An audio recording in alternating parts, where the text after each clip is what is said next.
Welcome back to Leveraging Leadership, where we unpack the art of business leadership.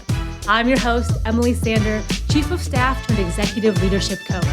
This show is all about finding your points of greatest influence and leveraging them to better serve those around you.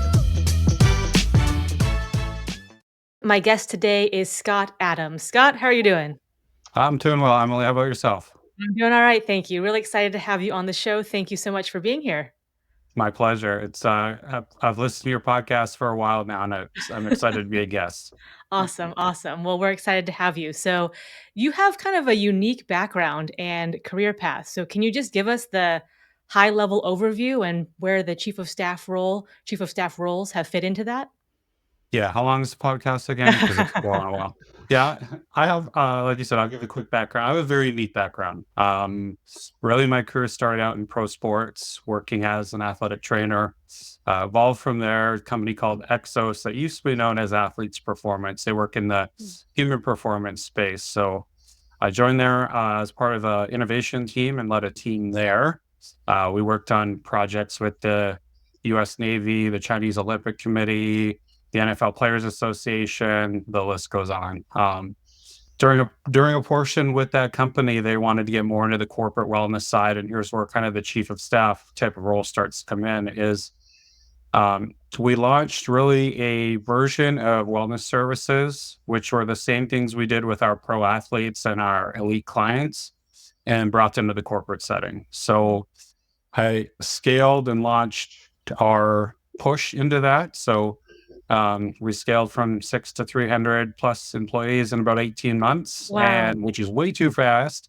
But we did our services. We brought them to Intel, nationally and then internationally as well with Google, Adidas, and a handful of other clients as well. And then shifted to Mayo Clinic and launched a sports medicine division from scratch here in Arizona, as well as a virtual hospital. So operating officer, chief of staff in both those two roles, launching brand new departments at the same time also.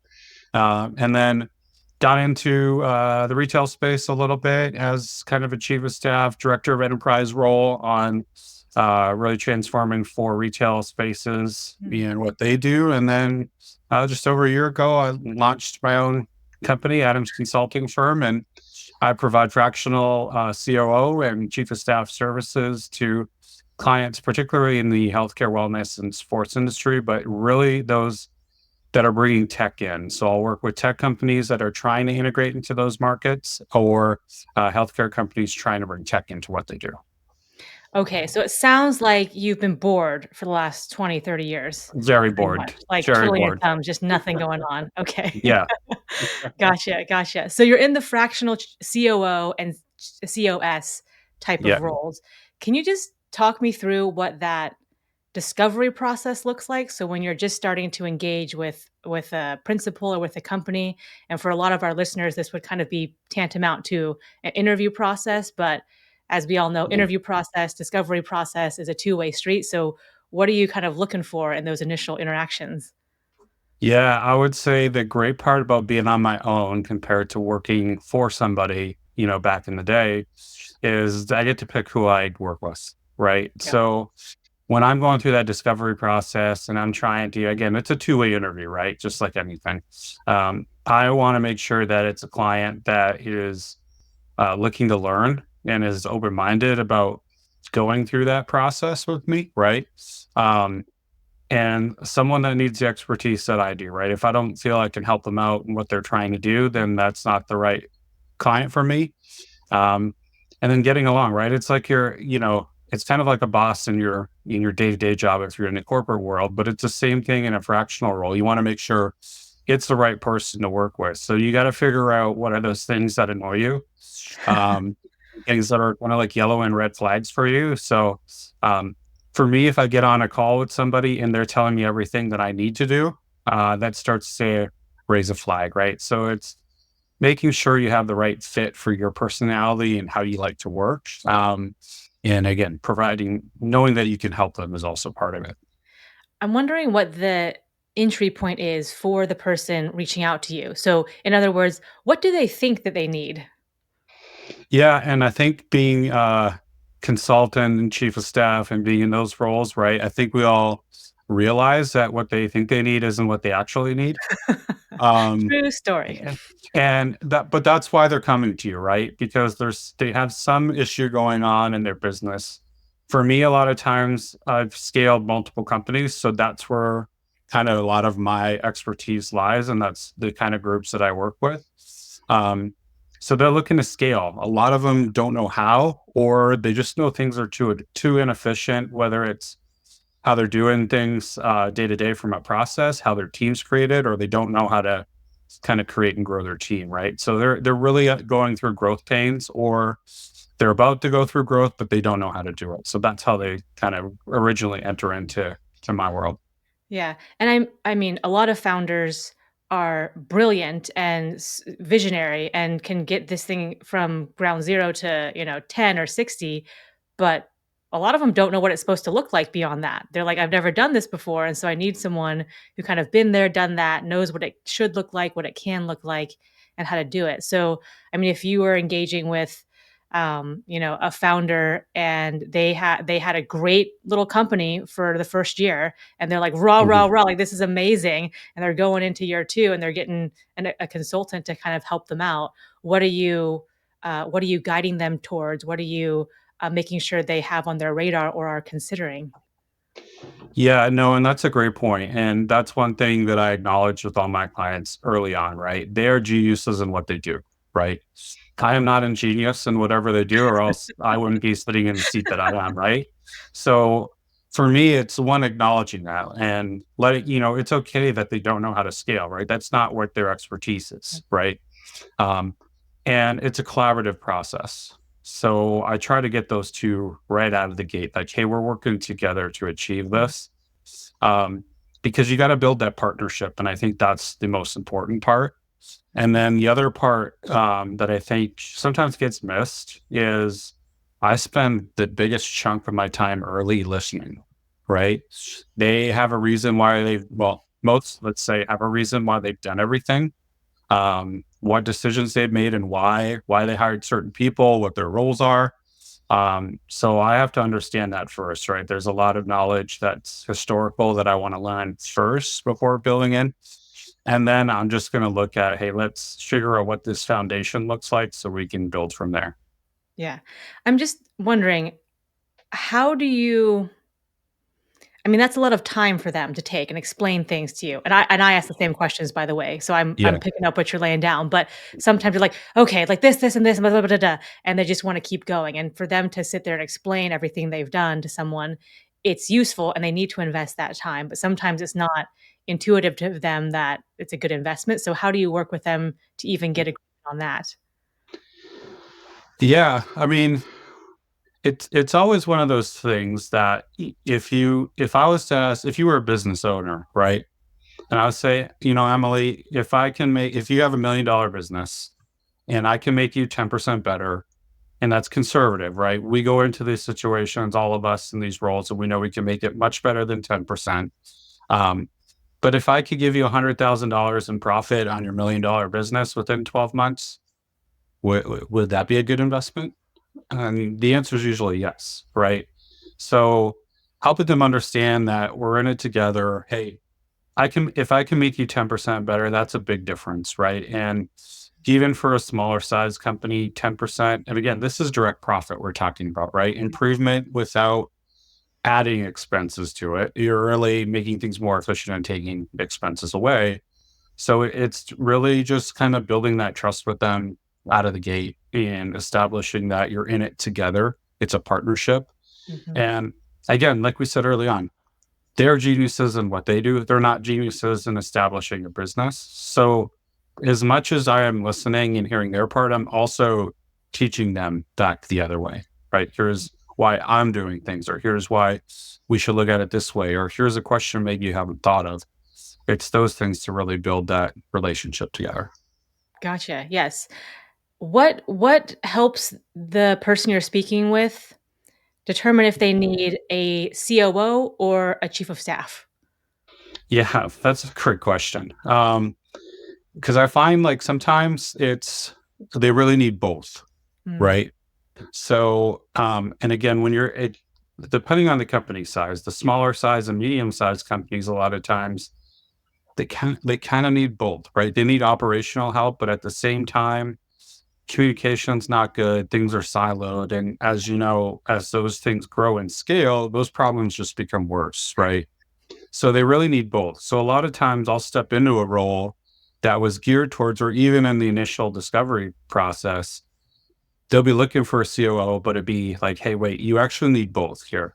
Mm. So let's talk about how we can do both together because I think that'll benefit your business the best. So I would say probably 70% of the time they come in thinking they need one, but they actually need two, or they actually really need a chief of staff versus a operational side of things.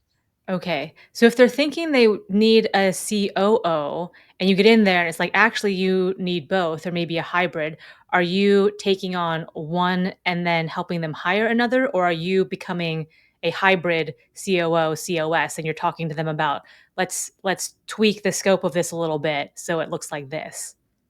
Yeah, I find I'm doing both. And I think that's just a little bit of an evolution or a de-evolution in what the two roles are. I find like, chief of staff role is more of a newer term, right? We know it's existed in government for a long time, right? In some other industries, it's been there for a long time, but in the business setting, it's kind of newer. So I find a lot of times what I was previously doing on the operational side was really operational and chief of staff together. Mm. But as time has grown, there's been that idea in the right way that maybe these need to be two separate things. But I think Mhm. a lot of earlier stage companies and companies that are just looking to scale, you kind of have to do both with them, right? Because they can't afford to bring on two separate people to handle those roles. But down the road, when they scale to a certain point, they're going to need both of those, right? Because one needs to focus on that operational component. And historically, for me in my roles too, operations has been really pulling everything together, right? So it Yeah. involves growth and bringing people together and communication structure and all these things. It's always been a part of it. So I find more recently the titles have shifted, but the responsibilities they overlap a lot. Yeah. How would you I know this is a large question, but just how would you go about describing the distinction between a COO and a chief of staff? And I know it depends on kind of the company and the principal and the person you're talking to, but just get us started here. What would you say high level for that?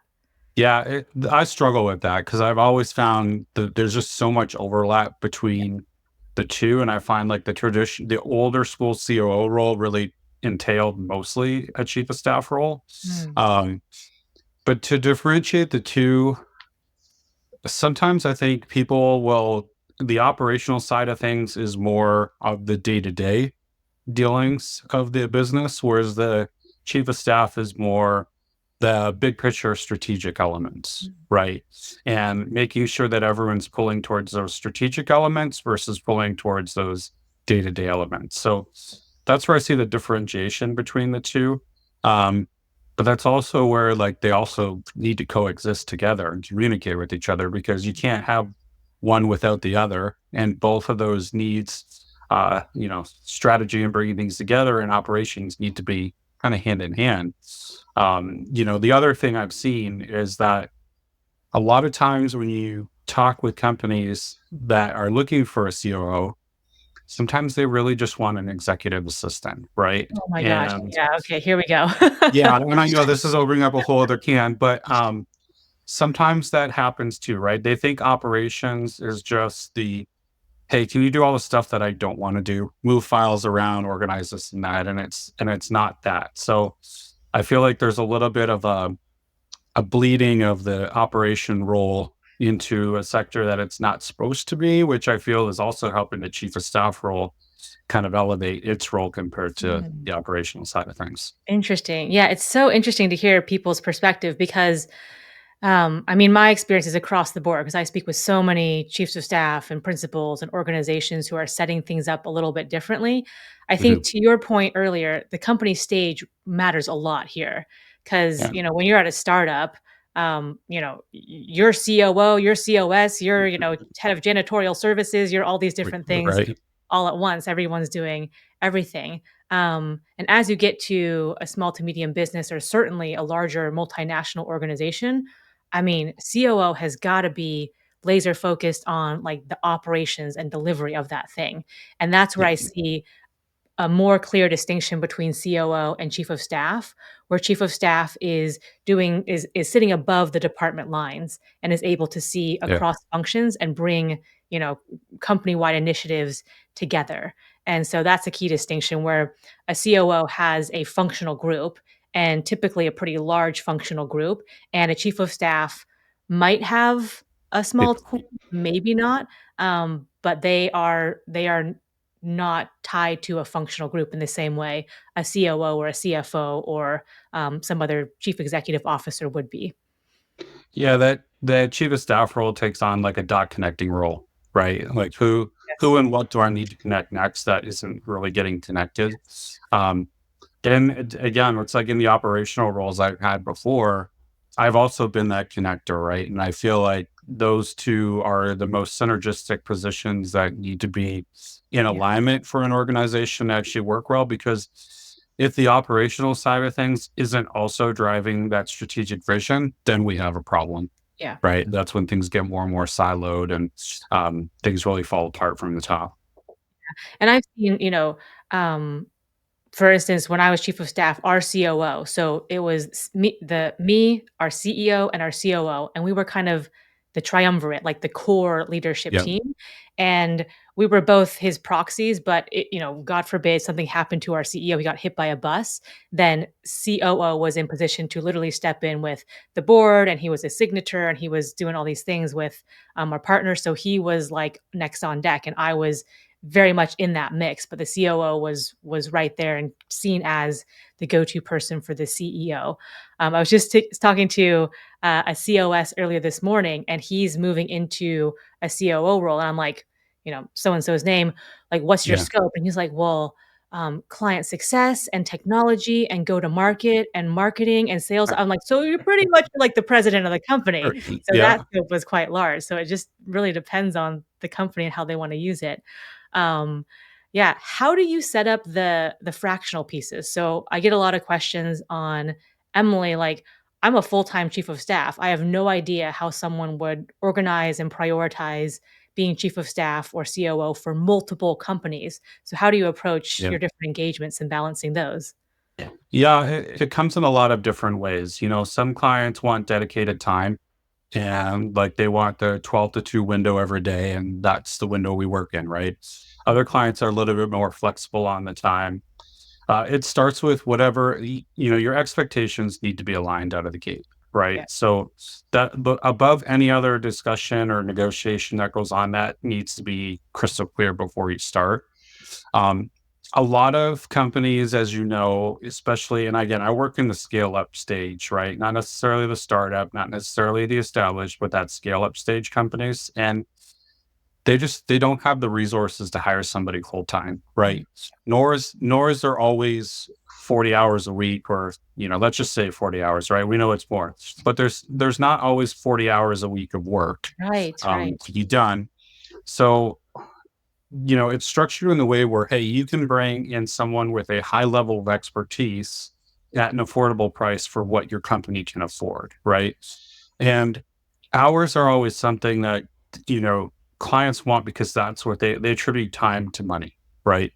But really the role in fractional role, you're really paying for knowledge, right? Mhm. So the time is going to vary, but the knowledge is what you're paying for. I had a good friend of mine that's also a consultant tell me a story of if you picture this large dam, right? Think like Hoover Dam in the US, or some other dam that has a leak, right? And there's water coming in.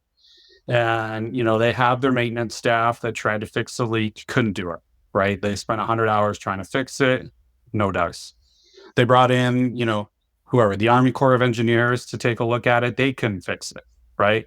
They spent 100 hours on it, no luck, right? Then this one guy comes in, a consultant that they hired. He comes up to the dam that's still leaking after all of this work that's been done. walks up to it, takes a look, puts one screw into the dam, fixes it, puts a screwdriver in his pocket, he's done. He hands the person, the invoice for whatever it was, $100,000 to do that. And the guy's like, I'm not paying you $100,000. It took you 2 minutes to fix it. And the response was, well, you're actually paying for my knowledge to fix it because you brought so many other resources in here that were not able to do it.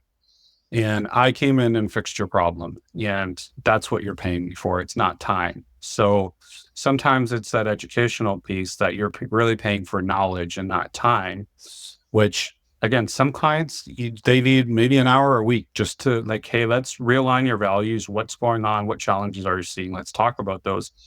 And then they go and do that, right? Or delegate to their staff to do it. Others, it's a couple days a week, right? So it varies depending on the need of the client and really what they have around them from a team perspective.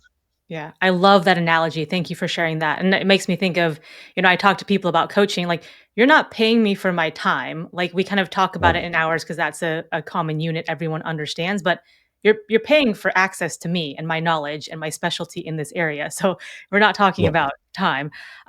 Similarly, if someone's listening, I often say, like, you as a leader, like, you're managing to results. Like, you're managing to Yes. the outcome, and so if you can get yourself and your team there, that's what matters. So in your example, like fixing the leak, like, you're managing to that outcome, so don't talk about the minutia where it doesn't need to be talked about. So Yeah. that's a great point that you highlighted. Yeah, that's kind of like the earlier example, right? If I can improve your company $100,000 in profit, right? If I could do that in an hour or it takes me 40 hours, you Yeah. get the same result, right? So, if you're paying me a fraction of that to do that, you're still getting the same result out of it. You'd probably be happier if it took an hour, right? Because then that's Yeah. more profit in the future for you to have. So, um, that it's the way that it really probably needs to be looked at. But I know traditionally, the old school companies and some of the old school mentality is like, okay, 40 hours a week. You got to have your butt in the seat at the office, at the desk, right? And it's different. And especially from a fractional side, because like you had said, it's about outcomes and about the information and knowledge you can bring to Yeah. their organization. So I'm really curious. So let's say I'm like just going to throw out a number here. You have like 5 companies you're working for. Um, a chief of staff. I always say you have to build relationships with your principal, and then build bridges with the leadership team, and really get ingrained in things. And so, how do you do that across 5 companies? And I think my specific question is, how do you or how are you introduced to the rest of the leadership team? So let's say you're speaking to the principal during that discovery process, and then, like, yes, we want to bring you on, Scott. Like, what happens next? And like, who are you to these other team members? Yeah, and I always start off by saying I'm like the least threatening chief of staff or operating officer you found because I don't want anyone else's job, right? Yeah. Um, the the thought process that goes in a lot of times when someone new is coming in from the outside in kind of a fractional role or in one of these consultancy roles is that they're really coming to trim the workforce, right? They're they're Yeah. looking for efficiencies. They're trying to figure out who they can get rid of and stuff like that. So um, I have that conversation with the founder or the principal first on like, hey, here's how we should introduce it. Where it's like, hey, I've been brought in as chief of staff to help make things better with the company, right? And no matter how well you kind of get that first message out there, there's still always those other connotations, right? As to what's going on. So I really make it a point, and again, thank goodness for technology, it makes it easier to build those relationships. But like to what I said earlier and gaining that trust with the principal as well, it's I'm listening, right? Yeah. Tell me your problems, tell me what challenges you have, tell me what you like about your job, what you don't like, how are things working, these kind of things, because it's you, again, we're all people, right? It doesn't matter what your job is. And I always say that organizations are built from the bottom up instead of the top down. So most of the front end workers that actually do the job that makes the business go, they've got the executive team doesn't talk to them, right? That doesn't happen a lot. So the fact that you're taking time to speak with them and understand what their job is like and what their day to day is like, you can start to build those relationships, right? And then you kind of work your way back up the scale where you're just doing the same thing, right? You're listening, right? Let me understand. And from taking that standpoint of understanding and learning from them versus me coming in and telling you what to do, right? That doesn't work. It starts to build that trust. And again, kind of like when we talked about initially, right? That founder of a company is a genius in what they do. Um, I'm not the genius. So someone working line work in a factory, right? They're the genius in what they do, right? They can tell me everything that I need to know to help me look at things, holistically. How do I bring these things together and patch it that way? So that's a process I take because again, the principal will introduce you 1,000 different ways, no matter how you discuss it, but you really have to earn the trust of everybody there, and you have to do that one at a time. Yeah. And then when I love the listening part, and I love that you've emphasized that because it is so, so important. And so many people just like skim over that or don't do it or like kind of give it a check, Yep. check. I check that off the list. But you really need to engage at that level. And I understand wanting to go in and make a difference and prove yourself and make impact right away. But you don't know anything when you're first going in there. So you have a lot to learn. No. And I'm wondering though, uh, at what point or how do you move from, okay, I have done the listening tour. I've really asked thoughtful questions. I've really engaged with people at that level. And now I am going to start putting some things in play or at least recommending some initiatives. How does that transition work? Yeah, it's kind of the same way, right? You're going to have that discussion with leadership first. Like, here's what I've identified. Here's what I think we should do to change. But then I take that same approach, right? I work bottom up again and discuss, hey, here's what I'm hearing, here's what I'm seeing. Here's some thoughts on how I feel we can improve this.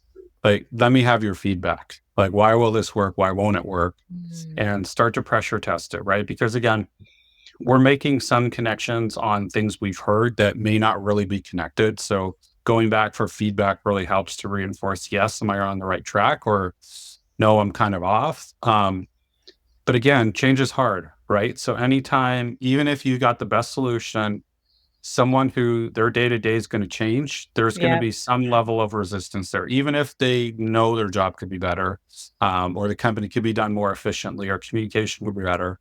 Any change is tough, right? So having them involved in that process is the biggest key that I've found because now they're buying into what's being done.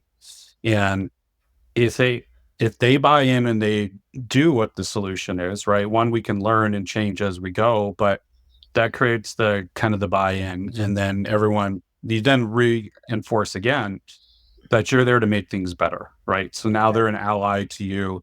Now you've also built a beautiful bridge where now they'll proactively come to you and say, Ah, hey, I've been noticing this problem, or what if we did this instead? Right. Where you start to build those open loops of feedback with people. So um, that's important. And then work your way back up yeah. and continue to get that buy-in. And then by the time you get back to the top and what you've done, you can then start to show those results that are going on in the day-to-day work. When they start coming to you is the telltale sign of like what you what you've been doing is working when they come to you. And my personal favorite is when someone comes and confides in you. And it's like, okay, this Yeah. is now an established relationship. But I love the process you just outlined. So, listening, listening, listening, starting from the bottom up and going through that whole phase of things. And then circling back with, okay, now I've taken all this in and I'm proposing we do this. And I love the question, why will this work and why will this not work? And starting from the bottom up again and going through that whole process. So that was Yeah. fantastic. Yeah. And another thing to go through as well is I always say when I kind of say design a job or a process or I'm improving something, I I don't want to put somebody in a box, right? I don't want that box tightly closed. I will help make the box, but I'm going to leave the top open, right? So because that's where greatness comes from and that's where new ideas come from. When you go just outside of the boundaries of kind of that box that you're in. So in going through that process, you also have to let them know like, hey, mistakes are okay, right? And I want you to experiment a little bit, right?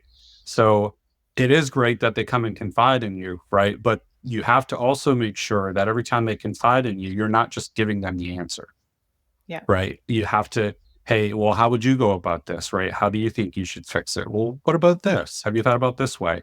And help them get there, because again, that's going to give you the team that is more, a high performing team. That's how they behave.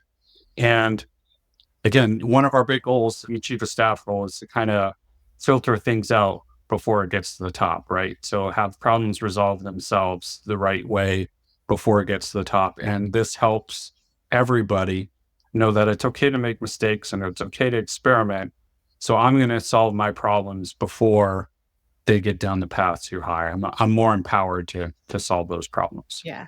And I think you hit on something that's important, which is empowering and enabling people to be self-sufficient. So it is kind of, you don't want to give them the answer, in emergency situations where like the house is on fire, of course, like give them the answer, Right. but it's, what's your recommendation, or what are you considering, or what are you seeing in this situation, and getting them to think about that on their own. I have a chief of staff right now who's helping her leadership team step up so her CEO can lift out and do other things, not in the Yes. day-to-day operations, but they're used to being told exactly what to do. So it is asking those questions and getting them to be self-sufficient. And that actually makes me wonder. So I would say for all chiefs of staff, it's important to enable your team in that way. But is that especially important for you because you might not be there for as long as a full-time chief of staff, or how does that work in terms of the scope and duration of your engagement? Yeah, I think regardless, that's kind of what you want to do, right? It's always that, what's that old saying? You always want to leave things a little bit better than they were when you Yeah, got there, yeah, right? It's the same thing. Even if you're at a fractional perspective or a full-time perspective, you're still trying to elevate the leadership team and the people around you. yeah. So that's a core. Is it more essential in a fractional role? I don't know, maybe. Um, sometimes there's sometimes a nice advantage of the fractional role is like you're not involved in um, a lot of the day-to-day nuances that go on. So like when you're coming into the situation, it's kind of like a little bit of a reset button for companies. Mm, So if they're dealing with some internal struggles or internal fires, and then you're coming in, sometimes that disarms everybody right away, which doesn't mm. happen if you're in the day-to-day world, right? So sometimes it's an advantage to come in as a fractional. Okay. And how long are your typical engagements? Does that vary across the board, or is it like, no, typically I want to work with someone for this amount of time? Yeah, it varies. Sometimes it's a fractional role until they grow to a certain point, and then hey, you need somebody full time. Mm. Then you can help bring on that person full time. Um, Sometimes it's like, hey, we just, there's our maybe someone we have today needs to step out for a couple months. Can Oh, you yeah. step in and kind of fill the role for a little bit? And that happens. And other times they just have maybe a specific problem that they just need help getting through. So that would be a shorter end engagement. But it kind of varies, right? It's nice to have a little bit of a mix of both. Um, but it's also fun to work long term with somebody because then you get to see the growth over a longer term and you get to see higher growth as things go on. Yeah. And if a founder's listening, or a board member's listening, or an executive's listening, and they're going, okay, this sounds interesting. Tell me more. Like, how does a fractional COO or chief of staff work? If I were to engage with you, Scott, what would you say? Yeah, it's like if you feel you're putting out fires all day, if you feel like you're as a founder are stuck dealing with the day-to-day stuff, versus thinking strategically, making those relationships, developing new product, whatever it is. Um, or you're just at a point where you're like, hey, this thing's getting too big too fast and I Mm, don't know what to do. Or we've been stagnant for a little bit. Like, how do we take the next step? Like, those are the four indicators that I would say, hey, it's time to have a conversation. Right. So, um, that's where that's usually the kind of the light bulb goes off for them that, hey, I need some help on this. And I'm not exactly sure who to turn to, but fractional chief of staff is a good option at that point. Gotcha. And can you give some examples of what you actually do? You mentioned I'm not so much in the day-to-day stuff, and obviously not asking you to give like client specific information, but just in Yeah. general, like what types of projects or initiatives or things would you take on? Yeah. A lot of times it's just kind of I call it a strategic realignment, right? You get a company that has been going on for say 1 to 3 years. They've built their company, they're bootstrapping it along the way.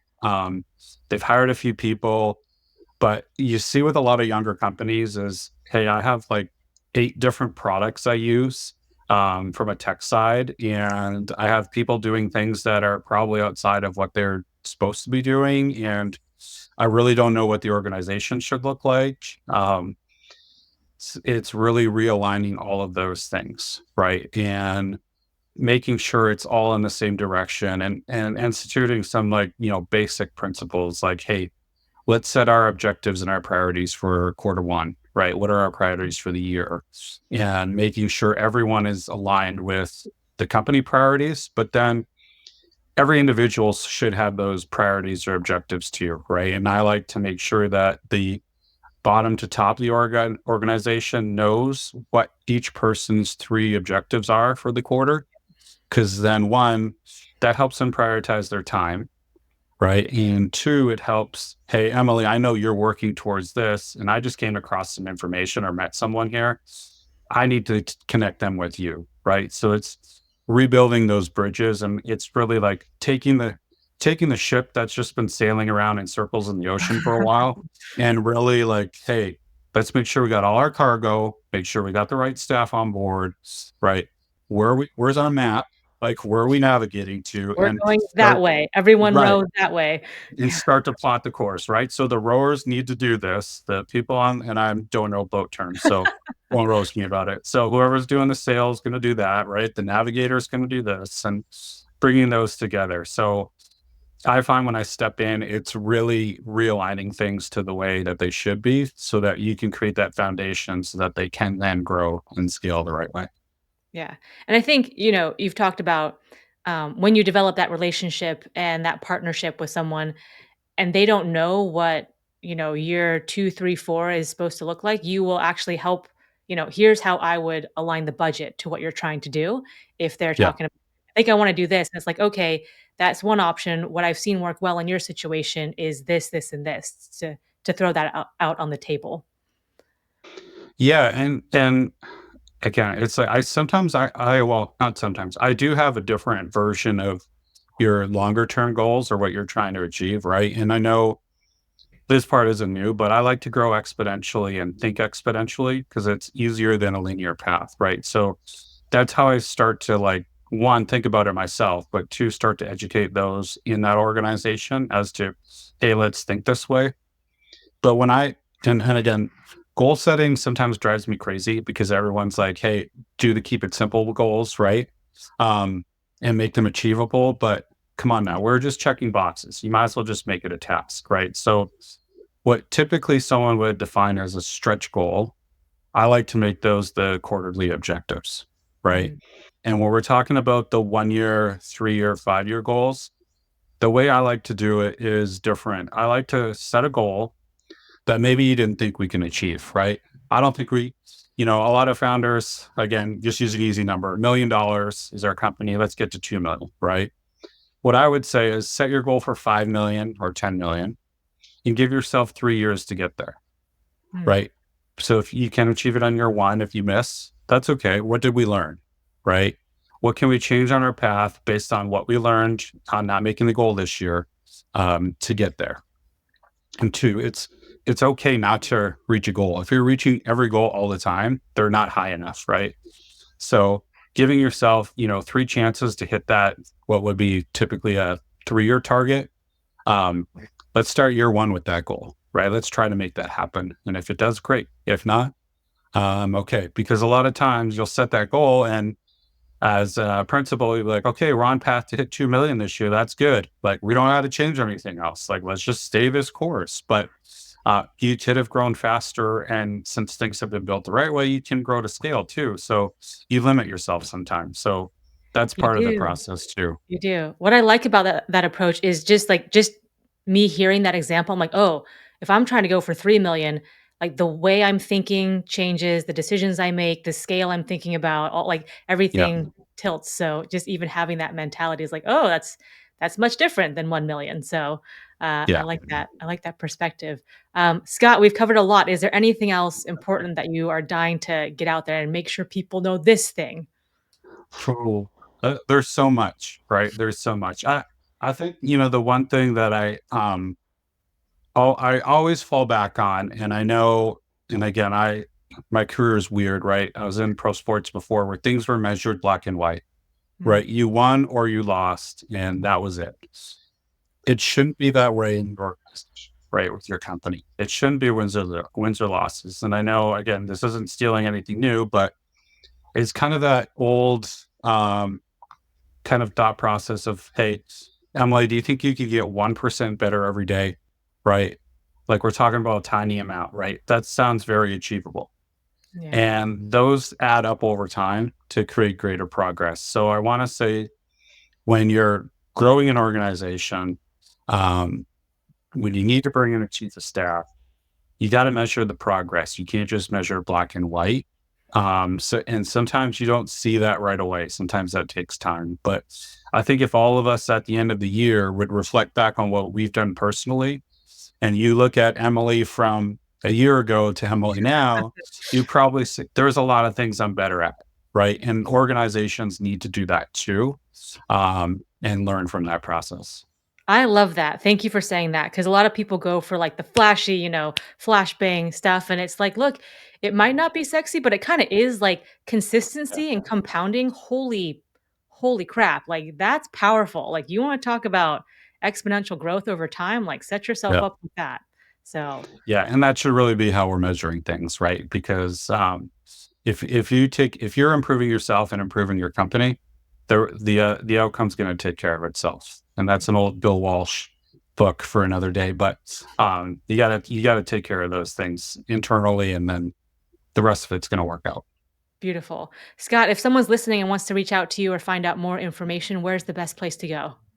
Yeah, best place would be my website, start there, adamsconsultingfirm.com. I'm heavily involved with LinkedIn, but of course, Scott Adams is a common name, so it's tough to find me there. But if you go to adamsconsultingfirm.com, you can email me there, set up a consultation, or even view my LinkedIn profile from there too.